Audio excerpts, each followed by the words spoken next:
This is the Overdue Homework Podcast. Video Game Roundup.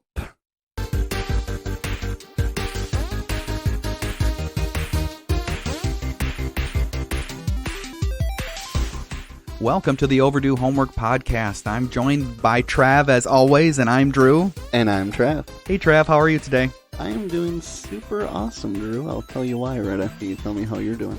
I'm doing okay. We lost power at our house, at my recording studio. That's a bummer. Yeah, and right before you came over to record and no power. So battery life on my laptop, don't fail me now. Time to wing it. Yeah, time to wing it. So, I am doing super awesome because as of recording this 6th episode, last week we officially published our first episode, and it is super exciting, man. Lots of cool things, lots of good things people have been saying, lots of positive feedback, and yeah, it's been a blast. Yeah, I've been taken aback a little bit by the positive feedback we've gotten from our family and friends. Like, it is family and friends, but right. That is still very encouraging, and it makes me feel like maybe we're doing something kind of cool. Definitely. And, obviously we have high hopes for this podcast, but, if 10 years down the road all that happens is we hung out a whole bunch and had a bunch of fun, I'm totally cool with that, too. Yeah, and then our legacy, our voices, our personalities, our legacy is been recorded for all of time. Forever. For better or for worse.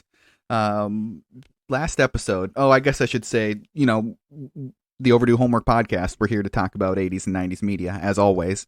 As always. Today's episode's a little bit different than what we've been presenting the last 5 episodes.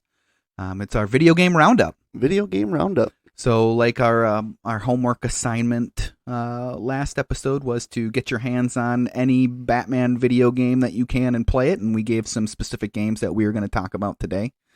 We're definitely going to be hitting those up here pretty shortly, but I do have to say, I left one thing out of our last podcast. I did not rate Batman and Robin. Ooh. Yeah, I didn't rate it, so I came up with a rating. It might be an excuse to do a certain impression that I enjoyed doing. I'm already excited. But I'm just going to lay it on you. I'm going to give Batman and Robin 3.5 frozen Gothamites out of 5. And like I said, it's just an excuse to do the impression one more time. I guess. Any excuse to do that is perfectly fine with me. Yeah. So do you want to move on to the homework review and start talking about these games? Yeah, let's get into it. It's kind of fun. We kind of get back to our roots of our hangout sessions and play some retro games. Yeah, it was really fun to sit down and play these games, and I enjoyed the time playing them all, and really developed a love for the first one we're going to talk about. But I just wanted to say before we get into that, I got all my information, the limited facts that I'm going to share with you guys, because, honestly, there wasn't anything salacious about the publishing of any of these games. A lot of information about how they were published and who published them is just really basic, surfacey information. But I did find the information that I have from various fandom pages, and Moby Games is another website that I used, and all of the websites that I looked at, read through, got material from are going to be in our show notes, links to those websites. So the first game that we're going to talk about is Batman for the NES. And that was published February 13th, 1990 here in North America. A little earlier in Japan, a little later in Europe. That is how it usually went back then. Mm-hmm. It's published by Sunsoft. Pretty obvious. You play as Batman. There's a few levels. You get Gotham City streets. And so this game, like when you get into this game and you load it up on your Nintendo, you immediately get like some really cool like cutscenes almost is what you might want to call them. And yeah. They're really impressive for the Nintendo. Really impressive. Yeah. They could definitely be on SNES and you wouldn't think anything different. No, the music's really cool right off the beginning. And it's a pretty movie accurate game through that part. And then after it, the locations are a little bit accurate. Like, so there's 1, 2, 3, 4. There's 5 basic levels in this game. And like the Gotham City streets, Axis Chemical Plant, the Gotham sewers, the mysterious laboratory, and then the Gotham Cathedral. So 1, 2, 3 out of the 5 are movie accurate, I'd say, right? Right. And the villains, besides the Joker, who you face off at the end of the game, are Killer Moth, Machine Intelligence System, the Electrocutioner, and the Dual Containment Alarm. So those things are not in the movie. Definitely not. And then finally you face off against Firebug, the Joker's most trusted bodyguard, but he does not make an appearance in the movie. And then you face off against the Joker. I never actually played those sequences because the game's very hard. Very hard. We did not get that far. Even after bowing to the fact that I wasn't going to be able to complete it, I plugged in the Game Genie, and I used the hearts get more health, so that's always helpful. Unlimited continues and unlimited ammo. So, like, pretty standard Game Genie stuff. Right. And you'd still get to parts in the game where it was just frustrating, where you would die, and it's not because you're being killed by enemies, but you're falling, and you're dying, and you're falling, and you're dying, and you're falling. Right.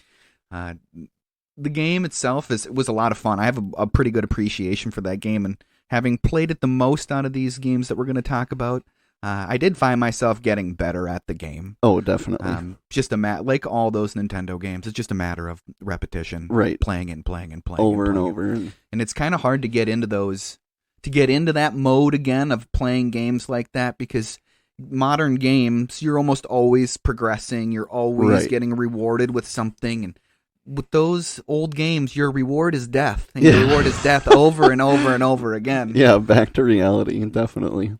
So it's a fun game. So, but didn't make it all the way through. But it's a game I now own, so I definitely will be playing it. Oh, definitely. It'll be in the regular rotation of retro games that I like to play.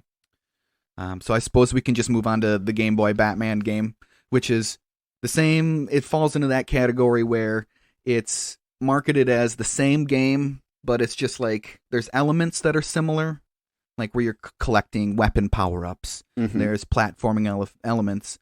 You fight Jack Napier at the beginning of that one, and then ultimately the Joker. So, I mean, but it's a different game, It was made for the Game Boy. Yeah. It's a pretty fun game. It's one that I had from my youth, so I've played that one for a really long time. It was cool to pick that one up and play it, since I hadn't played it in such a long time. It was cool to pick it up, and brought back a lot of memories of playing that in the car on drives to go to Christmases with my grandparents and stuff like that. So it was a nostalgic trip for me, for sure, on that game. Definitely. That one was released June 1990, also published by Sunsoft. And like I said, finding the actual numbers for these games for what they sold was really, really difficult. I couldn't find them anywhere, and I searched and tried to find. I didn't spend hours searching for these numbers, so maybe they're out there. But I spent a half an hour or so looking for these numbers, and that was more than enough for me. Yeah, it seemingly should be easier than that. You'd think so, but oddly enough, this Game Boy Batman was the only game that I was able to find concrete numbers. ? Because on Wikipedia it said that this game sold 500,000 copies. That's a lot of copies of a Game Boy game. Seems like so many. It was really well received critically. Same with the NES Batman, both critically well received. And just like the NES Batman, it's a side-scrolling platformer. One level you get to fly the Batwing, so it's like what are those called? Where you're like in like an airplane going up and down killing enemies, or it's a top view or side view. You know what I'm talking about. They have a specific name, and I can't think of the specific name of that type of game. Definitely not that much bass in the 1989 Batman movie. No, definitely not. Both games were fun. I enjoyed playing them both. Do you have anything you want to comment on either of those games, Trav? The difficulty level is just, you got to play it to really get it, but man, it definitely reminds you of the harsh death reality when you were a kid playing these. Like you said, it's all about repetition, but especially the NES one when we've been playing, I mean, you can master that level and in 10 seconds go from playing perfect to down to 2 hits away from done. Right. And yeah, it's crazy.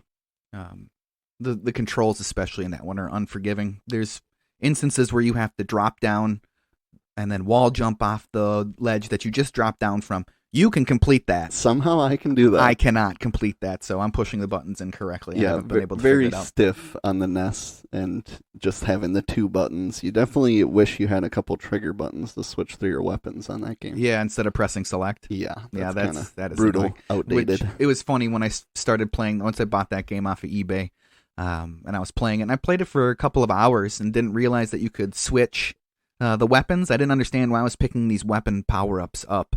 Yeah. And I was pushing all the buttons on the controller trying to figure out, like, there's got to be a reason. So I went to the internet, found out you push select to change the weapons through. Right. And obviously the select button on my controller didn't work, so that was kind of fun. So fisticuffs it is. Yeah, just punching dudes. So the next game that we're going to talk about is going to be Batman Returns on the Super Nintendo. It was released April 1993. It was published by Konami for the Super Nintendo, the Sega version, the PC Engine version, and there was another version. They were all published by different people. Oh, okay. So I didn't write those down because we didn't play those. Nope. Again, no numbers on the copies sold. This one you get to play as Batman and Batman only. You do run across Catwoman, Penguin, Stun Gun Clown, and the Organ Grinder. So they all make an appearance in the movie in the video game.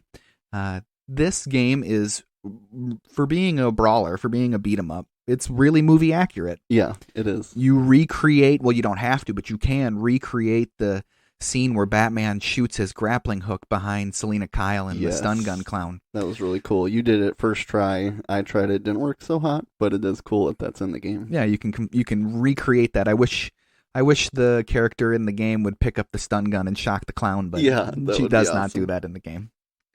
It's a really standard beat 'em up that you would see from Konami of the era. It's exactly what you expect it to be. You're moving from left to right, but you're also moving up and down the screen while you're fighting the enemies. You're not really picking up objects to use as weapons, but you are beating up trash cans to reveal power-ups and life and stuff like that. You can switch to the Batarang at points to take care of those pesky motorcycle clowns, right? Yep. Instead of just jumping and letting them run you over and kill you immediately.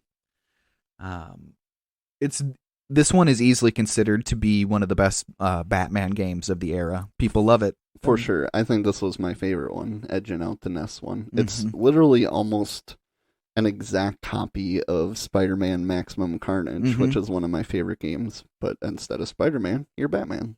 Yeah, and it's definitely a fun game. And with those beat-em-ups, they can get very repetitive. But it's cool to keep on pushing further and further and further. Right. And they feel like arcade games because there's definitely moments where it's like, oh, they're trying to get your quarters. Yeah. And it's a little more forgiving, though, definitely, than the NES one. It's not as easy to go from full health to one hit from dead. Yeah, no, correct. Which is nice. Correct. The last one that we played was Batman Forever. And this game is a little bit infamous. I know that Angry Video Game Nerd has a pretty famous video from early on in his time doing those videos on this game. And it's maybe not as bad as he would make it out to be, but it's definitely a frustrating game to play. It is definitely frustrating. You think about how you always wanted to have the full box for a game for its value. This one is more so you know what the heck you are doing. Because if you don't have that little instruction manual that comes with this game, you're going to have to look stuff up because they're just simple things are way harder than they seem like they need to be. Why would you think to use your grappling hook to go straight up to an invisible hole that you can't always see because the foreground is getting in the way because it's doing the double layered thing to give you that sense of depth, but all the foreground does is get in the way. And to grappling hook, you just press select. Yep. So if you just do that, you do not go up. You have to also press up on the D-pad or you'll just keep swinging around the room like a dope. But don't push them at the same time. Nope. Select up. Yep. Slightly before, time it just right. Man, and then the same thing with getting down from those platforms. R and down, right? R and then down. R down. Try to do them simultaneously. And then, so This game, I skipped over this, but this game was released August 95. It was published by Acclaim. It's the same engine as Mortal Kombat 2. That's pretty funny, Yeah. because we both thought Yes. definite Mortal Kombat vibes. Yes. When you're standing there, you look like the character select they're screen in Mortal Kombat. Yeah, they're doing the like, same they're kind motions, of you know? shifty, yeah. Again, no solid numbers on it. You play as... This one's a little different. You play as Batman, Robin, or you can play co-op Batman and Robin. Which is definitely cool. Yeah, and that's what we played. I did play a little bit on my own also, but, I mean, the difference in difficulty is... Like, it's if you're by yourself, there's less enemies. If there's two of you, there's more enemies. So the difficulty there's no makeup or takeaway with the difficulty in that game at all. But the interesting thing is you can go co-op competitively.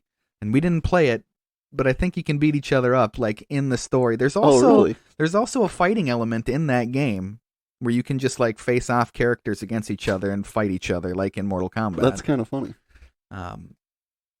We got a cat attacking something back Cat here. attack. Cat attack. I forgot to shut the door to the studio. We put a pretty good amount of time into this one. This is probably the second most time we put into any of the games. I don't know why. I mean, mainly because it took a lot of time to figure it out. Yeah, because we could both play. And yeah, the first time was a lot of, like, how, as a kid, would you have any idea where you're supposed to go from level to level? And it's got the riddles in there and all that. But yeah, this is definitely, you need to look stuff up, or you need that instruction manual, or you're gonna have a pretty rough time. Yeah, that's definitely for sure. You do end up facing off against Two-Face, the Riddler, and Sugar and Spice. So again, it's a pretty movie accurate video game, and that's what they were going for. It's not a good game. It's not a good game. It looks cool. I mean, it's inventive, probably. I mean, I feel like it was inventive for its time. Yeah. It is interesting when you go from playing the Nintendo Batman to playing the Super Nintendo one. I'm always struck so much by the difference in the sound. Yeah, always. definitely. Like the Super Nintendo, you just know it's a Super Nintendo. Yep. There's nothing that sounds anything like it. And I really enjoyed the soundtrack in Batman Returns or Batman Forever. Yeah. But the Nintendo one, that one can get stuck in my head. For sure. Definitely. The I like 8-bit that. going Yeah, on. I like that a lot. And like I said, this Batman Forever is just not a good game. Not a good game? It's one of those games where you play it to complete it just to say that you've completed it. Yeah, definitely. Kind of like watching the fourth movie. Yes. So, speaking of, Batman and Robin is the fourth game. That one was on the PS1, the PSX, as they used to call it back in the 90s before the PlayStation 2 came out. That was released August 7th, 1998, and that was also published by Acclaim.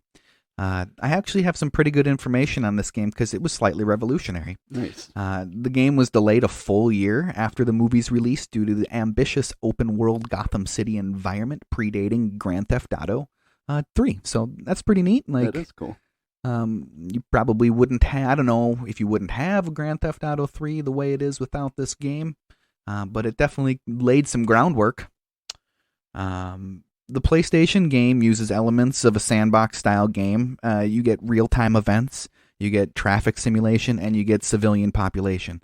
Civilian population, you can use that term loosely, because besides the enemies that populate the world, which are all clones of each other, there is one female body type and one male body type. Sure. It's the same one person walking by themselves occasionally when you are driving around in the city. Right. So, civilian population, yeah. Yeah.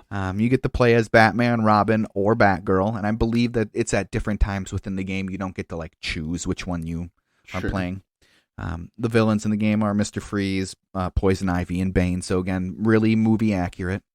From watching it on YouTube, the gameplay, I do have to say the worst part about this game looks like the driving.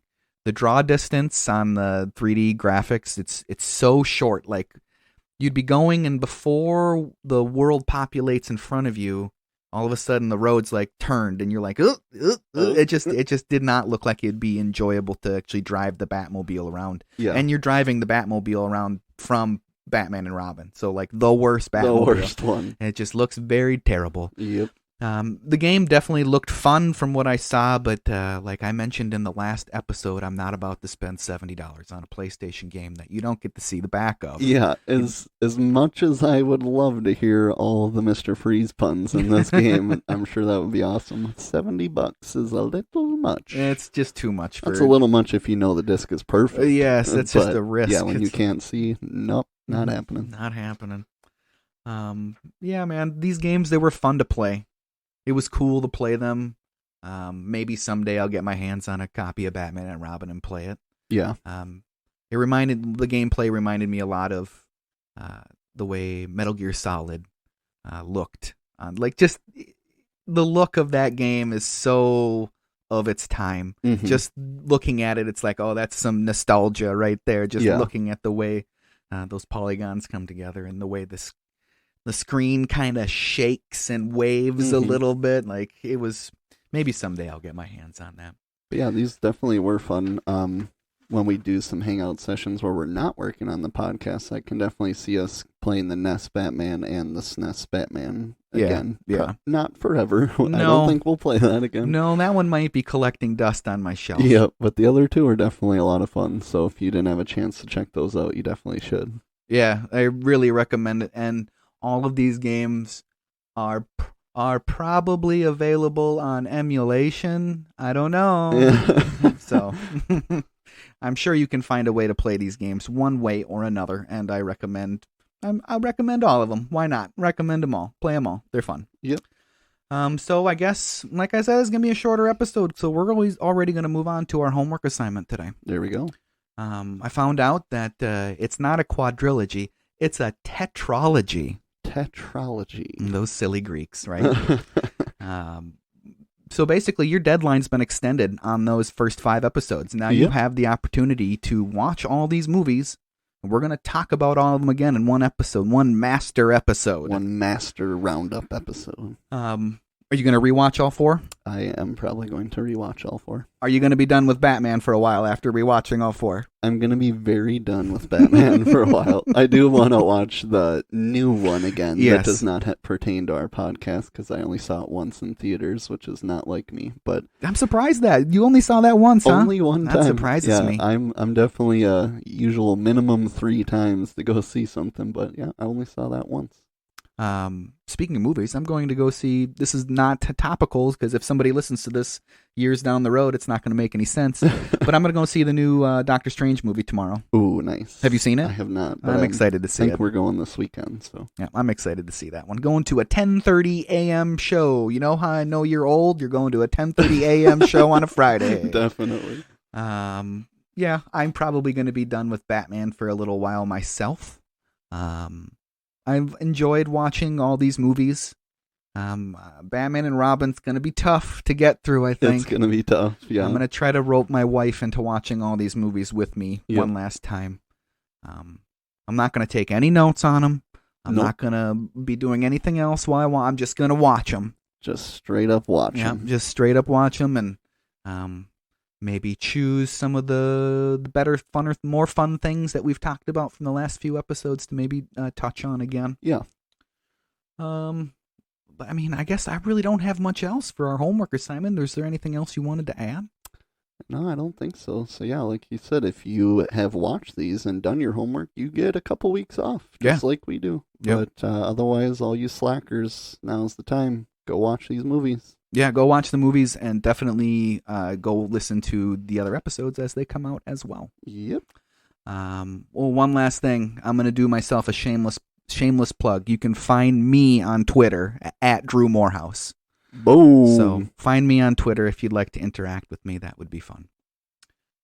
Trav, take us to the outro. The outro. Time for some emails. So we got one here. Shout out to Drew's buddy Mike for sending us in this email. It's a good one. When you were a little kid stuck indoors on a snowy afternoon, what were some of the lame-ass daytime TV shows that you came to sort of enjoy only because there was nothing else to watch? And he says, for me, it was Dr. Quinn Medicine Woman, Northern Exposure, and Golf. And he says, I think Dr. Quinn and Northern Exposure originally aired in prime time, but they reran during the day. You get the idea. That's kind of what I was figuring with some of the shows as I was looking these up. And he says to keep up the great work, Drew, and he's excited for the Buckaroo Banzai episode. Me too. I'm very excited for that episode. So getting to that question, what are some lame-ass daytime TV shows that you kind of started to like a little bit? Like more than just a little bit, that's for sure. I really enjoyed watching Golden Girls in the afternoons. Nice. So that was the first one that came to mind when I read this email. And once I reflected on it more and thought about it more, there's kind of like the stuff that was on in the afternoons when I was a bit younger, and then the stuff that was on in the afternoons when I was a bit older.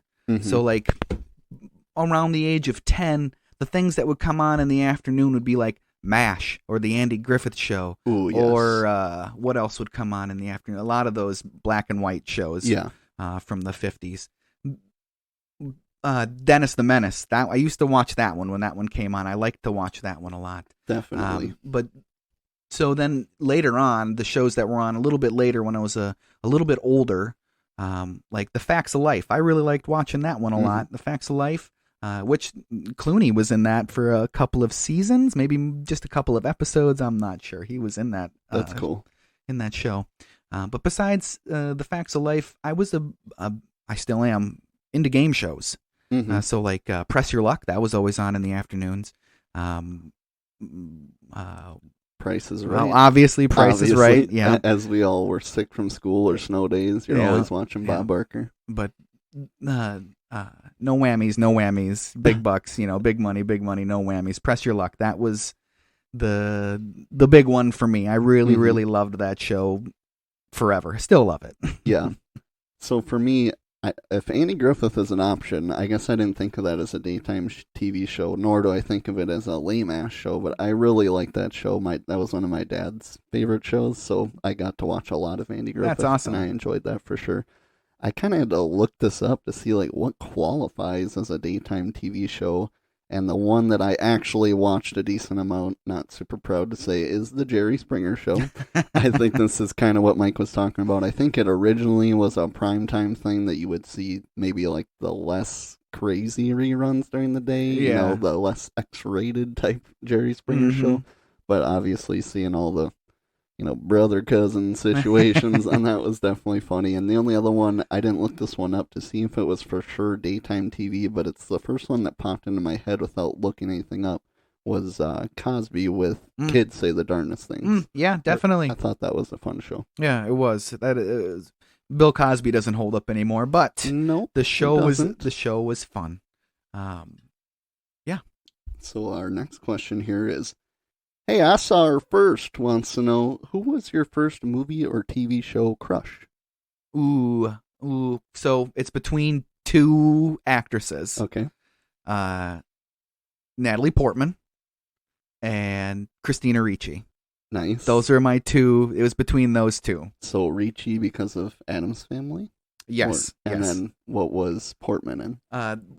She was in, do you ever see The Professional? I have not. So she was in that when she was probably like 9 or 10, and that movie came out when I was like 9 or 10. Right. But that was like that was the movie. I'm like, oh, Natalie Portman. And for sure. Natalie Portman's always been one of my Hollywood crushes, and she always will be. Oh yeah, definitely. For my two, I'd put down two as well that popped into my head right away was Kelly Kapowski from Saved by the Bell, Tiffany Amber Thiessen, for sure. And the other one I put down was Denise from The Cosby Show. Oh, also nice. Had a big crush on Denise. Again, Cosby doesn't really hold up anymore, but I do enjoy that show. I will admit it. And our next question here is, do not eat that apple. Wants to know your favorite Disney princess. Favorite Disney princess? Jasmine. Jasmine is my favorite Disney princess. Yeah, Jasmine. That proves Drew and I have a lot in common doing this podcast, because that is who I wrote down as well. Jasmine for show. Yeah, it's probably. I bet you that's my favorite. I bet you that's my favorite Disney melodies. Agreed. Yeah. Yep. Definitely. That one is not. So there's some questionable racial stereotypes and some questionable violence for a Disney movie.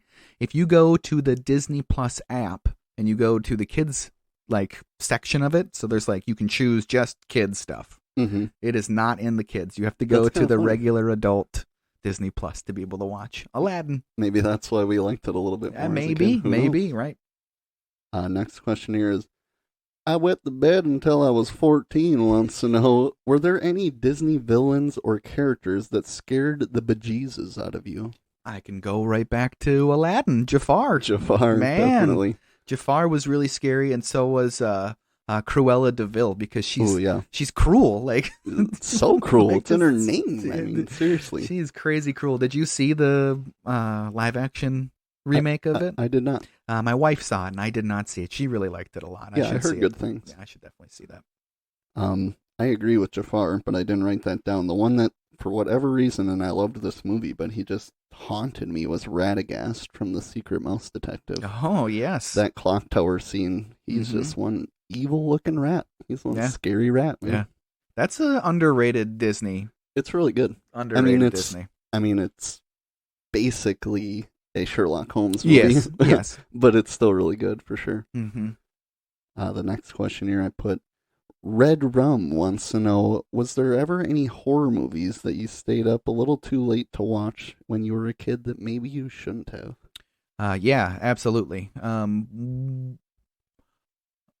So like AMC, might have been AMC, might have been TNT, one of those cable networks around Halloween, they would play all of the Halloween movies, all of the Friday the 13th movies. Right. And I would record them onto VHS, and I would watch them. And I would stay up late to watch them. And they're recorded off TV, but yet they would still scare the crap out of me. Yeah. I mean, I was a younger kid, understandably, but they were edited for television, for God's sake, and I was still afraid of them. But I used to do that almost every year. Mm-hmm. Yeah, horror movies, I watch them probably more than I should have. The ones that scare me the most are the ones that are based on something that actually happened, for sure. But I remember being a kid, the one that I wish I would not have stayed up and watched when I was young was Candyman. Oh, yeah, that is a scary one. I watched that staying at my cousin's in South Dakota late at night, and yeah, that kind of ruined mirrors for me for a while when I was a kid. Like, no. One that from the 80s that I saw as an adult, because I was told, you got to see it, it's crazy, was the Hellraiser movies, especially the first one. Mm-hmm. I saw that as an adult, and I'm really glad I did not see that as a child. Terrifying. That movie is disturbing. Disturbing. And my next question here, I said Joe Montana wants to know, what was your favorite sports movie growing up? Mighty Ducks. That's an easy one for me. Mighty Ducks. Yeah, that's an easy one for me. It's got the local tie. I played hockey growing up. Yep. And who can say no to Emilio Estevez? Seriously. I kind of had a feeling you were going to say that. I put down 2. I put D2. We've talked about this before. I just loved the Bash Brothers. Yeah, definitely great. That was, I think, my favorite one of the 2 wore number 21. So between Kevin Garnett wearing 21 and one of the Bash Brothers wearing 21, that was like my number for sports growing up. I always wanted 21. Yeah, I put the Sandlot and D2. Yeah, Sandlot's just because awesome. of pure watching them the most out of any of them. With an honorable mention of Space Jam. What about so I always get them confused. Rookie of the Year, and what was the other one that came out around the same time that was a kid? It was Rookie of the Year and not Little Big League. Yeah, was it Little Big League? I think so. I'm thinking Little Giants or something in my head right now. Man, the one with the Little Big League, that was the one where he could throw really fast, right? Or is that Rookie of the Year? I think that's Rookie of the Year. That's the one I've seen a bunch. Yeah. With him with like he's in a cast and then all of a sudden he can just rock it. Yeah, hits the doctor in the face and the doctor says, "Funky butt loving." Funky butt loving. Yeah, that's an adult line, I guess. Yeah. All right, so sorry about that. Sorry about that. Next question is, hey, Don't Take My Fanny Pack wants to know, what was your favorite store to go to at the mall when you were a kid? I really like to go to Suncoast so I could buy a VHS or a DVD for $35. Yeah. The Suncoast was when we would go to the mall as a family. I'd be like, I'm going to be at Suncoast, or I'll be at Pocket Change, or I'll be at Target. Find me one of those places if you need to find me. So this is really cool. So most of these emails that are not from people, I am writing up, and this is candid emails for Drew, basically, and once again, we meet on the same thing. Suncoast is what I put down. I loved Suncoast Video. I remember so badly wanting to collect all the Dragon Ball Z VHS. Yeah, because they made so a picture. cool. Yeah, they made a picture. Cool. Oh, I needed those. Now I have them on DVD. But yes, I do kind of wish I would have had those VHS copies as well. That was some of my first anime buying experiences, was at Suncoast. Yeah, like that was the anime store, basically. You could buy manga there and manga, however you want to say it. Manga. Yeah, I was even a member of like the rewards program, where if you bought, it was a ridiculous, like if you bought like $300 worth of merchandise there, you could get like a free VHS tape. So like your whole childhood, unless you're saving up a lot of birthday money. Well, that's what I would do, is I would make my lists of all the CDs that I wanted to buy, all the movies that I would want to buy, and then when I would finally have some money in my grubby little hands, I'd be like, I gotta go spend it on some movies or CDs. Right. Yeah. Fond memories of the mall. Were you a mall rat? I wasn't like a mall rat. I wasn't a mall rat, but I lived in New Ulm, and we had the Market Plots Mall, which was not, I mean, when I was a real little kid, it was actually kind of cool. I mean, we had like a Foot Locker and an On Q. Oh, I remember that was the first place I saved up money and bought my first PS1 game, which I believe was either the first Crash Bandicoot or the first Spyro. I can't remember which one. Both amazing games. Both amazing. And then they had a little kind of like hobby store that had cards, and that's where I got my first Pokemon cards. Oh, cool. Was from that store. But yeah, I was kind of a mall rat in the sense that when I got a little older, my cousin and I would come to the Mankato Mall a lot for something to do, like drive a half hour and come walk the mall, even if I didn't have money. Yep. Play a pocket change in the arcade. Yeah, I did the same thing. I lived in the same city as the mall and in Mankato, and lived about a 30-minute walk away from the mall. So I would walk halfway to get my friend Matt, and then we'd walk the rest of the way to the mall, and we'd spend the day at the mall, and then go maybe see a $1 matinee at the movie theater. Nice. Man, that was the best. You could just go see a movie at the movie theater for $1 in the middle of the summer. It was the best thing ever. Not the case anymore. No, not the case anymore. I'm paying $7.50 for my tickets for my 10:30 a.m. show tomorrow. Right. $7.50. Come on. $7.50. What else you got, Trav?